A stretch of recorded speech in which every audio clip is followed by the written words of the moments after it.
triple ratios? No! If you'd prefer to be triple ratios, yes! Then watch on.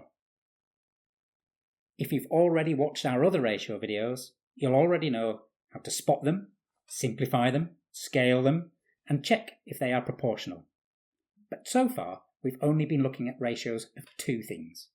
Ratios can also be used for 3, 4, or even more things. Sounds complicated, but in actual fact, in this video, you'll find out that there's not much different to the ones we've already seen. And if you stay to the end, I will share with you the stickiest triple ratio I know. But first, let's use an example to see how simple a triple ratio can be. We'll begin with our zoo. In this zoo, we have 2 keepers and 6 monkeys. The monkeys each eat 3 bananas per day. What is the ratio of keepers to bananas? Cool, we have a couple of ratios here, and the question is asking for a third one. This is a common type of question. If A to B is this, and B to C is this, what is A to C? Start by writing out your known ratios, but keep them aligned in consistent columns. We know we've got 2 keepers to 6 monkeys, so let's write that here. Our next bit of information is that our monkey to banana ratio is 1 to 3, but we need to keep the correct columns. So we put 1 monkey here, and I'll add a new column for the bananas. I'll label these ratios A and B with these bingo balls here. In order to combine these 2 double ratios into a single triple ratio, I'll need to make these 2 numbers the same. To do this, I will multiply ratio B by 6 and label it C. So we'll have 6 monkeys and 3 times 6, which is 18 bananas. Then we can combine A and C to give our triple ratio of 2 to 6 to 18. Here's why we can combine A and C. We have 2 to 6 and 6 to 18. Because the 6 monkeys is the same for both of the double ratios, we can now effectively overlay them on top of one another to give us our full triple relationship. So we've got our initial triple ratio, but it's always good to simplify. So dividing through by 2 gives us a simplified ratio of 1 to 3 to 9. We've solved the problem, but we haven't yet answered the question, which asked for the ratio of keepers to bananas. We can see here that it is 1 to 9. By the way, did you know that humans eat more bananas than monkeys? I know, strange. Apparently, it's because humans rarely eat monkeys.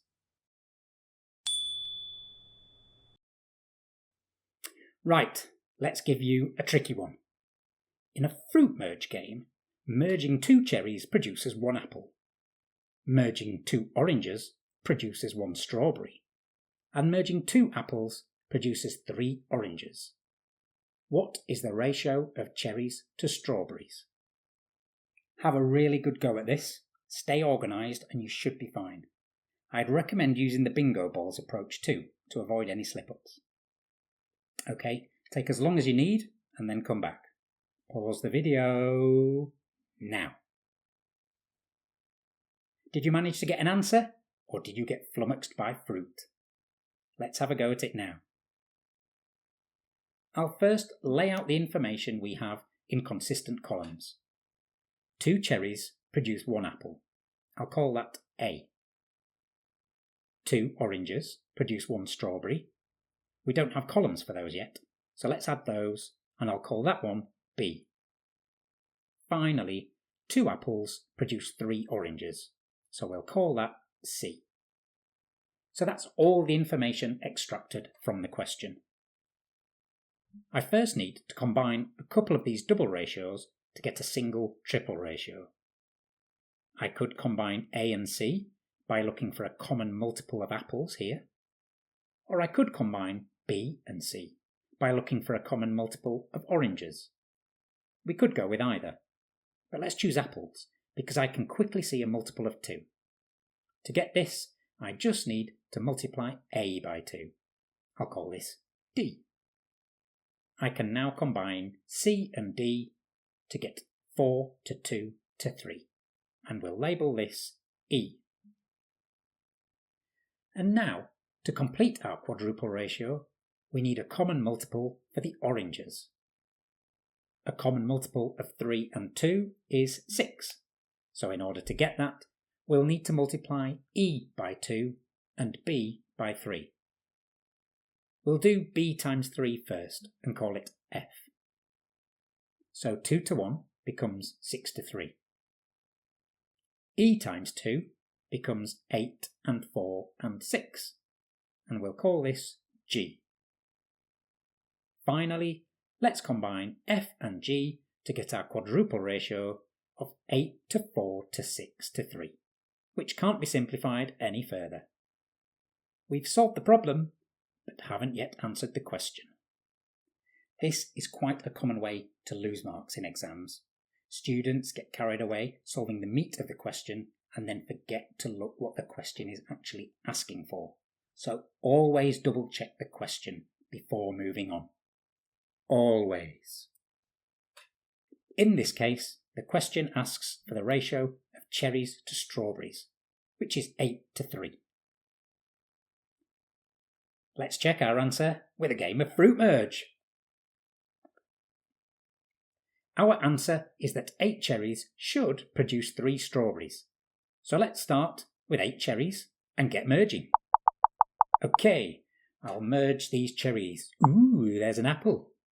And there's another one. Let's merge the apples. Cool, 3 oranges. I'll merge a couple of those now. Boom, my first strawberry. Let's do the rest of the cherries. That gives me another couple of apples, which I can use to get 3 more oranges. And I'll finish off by merging the oranges to get strawberries.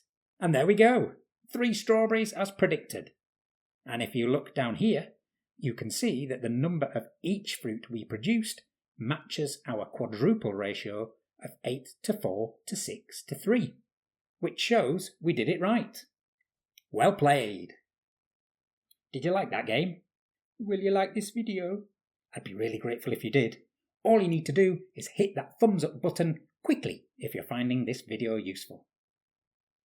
Moving on, another common type of question involving triple and quadruple ratios is using them as a part of a total.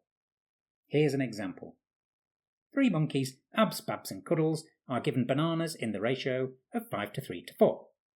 Abs gets 16 more bananas than Babs. How many bananas does Cuddles get? The key to understanding these questions is realising that the numbers in the ratio simply represent the individual parts of the total. So in this question, Abs get 5 parts, Babs gets 3, and Cuddles gets 4.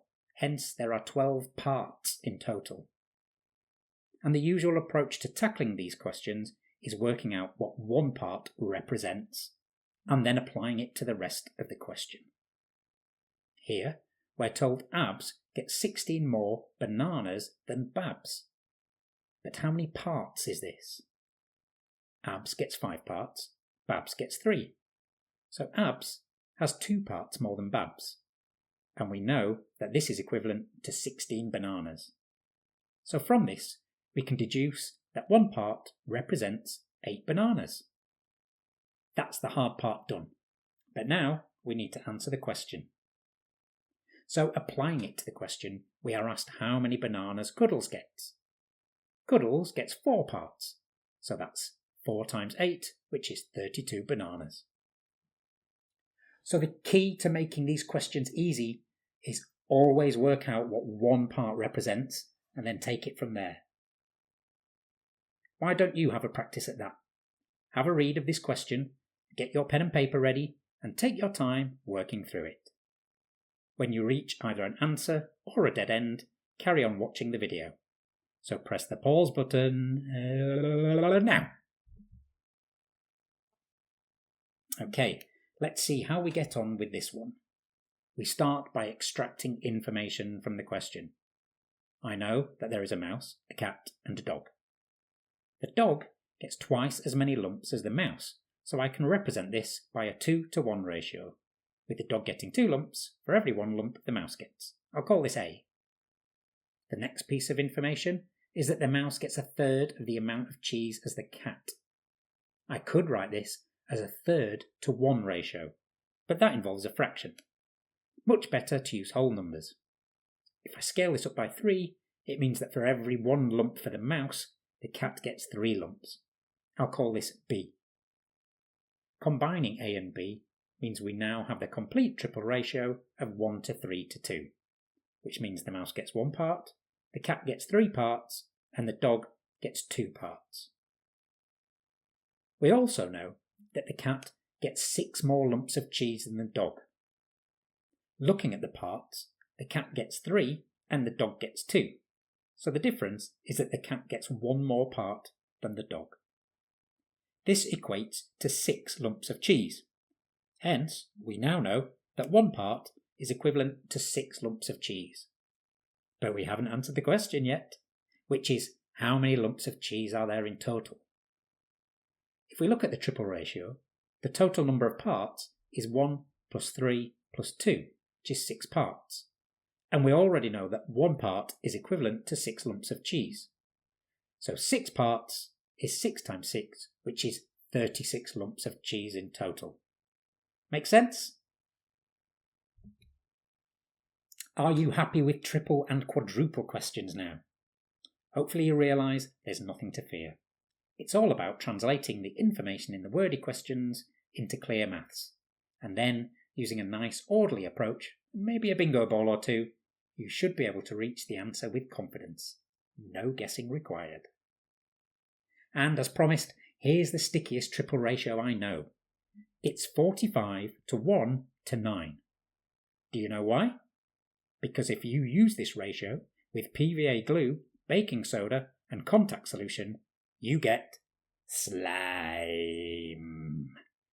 Have a go yourself, using 5 mils as the single unit in the ratio. If slime isn't sticky enough for you and you're starting to feel confident, check out our ratio playlist for tricky ratio questions and see if you get stuck there. And please do keep watching our videos here on Noodle Doodle Maths. It's good to have you around. See you all soon. All city.